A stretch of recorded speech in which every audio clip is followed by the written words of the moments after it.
Good afternoon. A close friend once told me that the true form of leadership is taking people to a place they wouldn't necessarily get to on their own. In 2018, President Trump demonstrated true and transformative leadership when he signed one of the most transformative pieces of legislation, the First Step Act, into law. This landmark piece of legislation not only shortened prison sentences for some offenders and provided much-needed job training to prisoners, it changed the viewpoint of criminal justice reform in the Republican Party.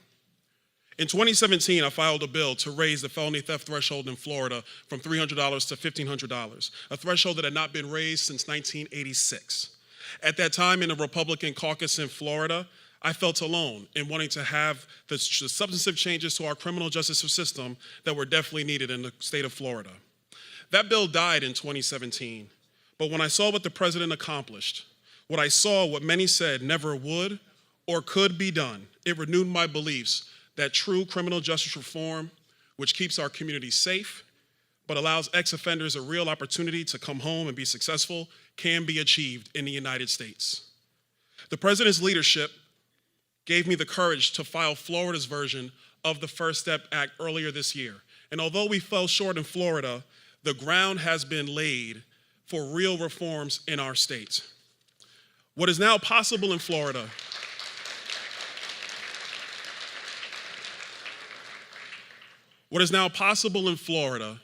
is only possible due to the vision, the courage, and the leadership of President Trump.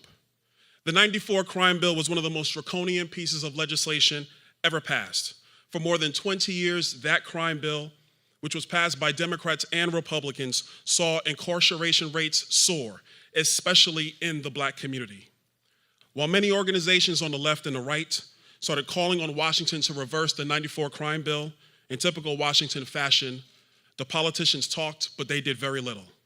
That was, of course, until President Trump. It took courage to get Republicans to follow the president's lead and change the GOP's view on criminal justice reform. It took vision to see that there was a pathway possible for a bipartisan piece of legislation that could be supported by both parties.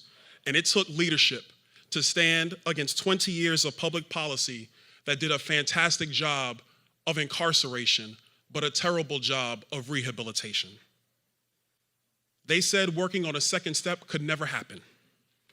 But it can happen today, and that is because of the courage and the leadership of President Donald Trump.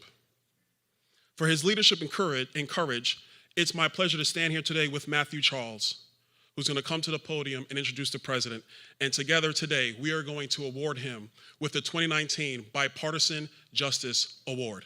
Ladies and gentlemen,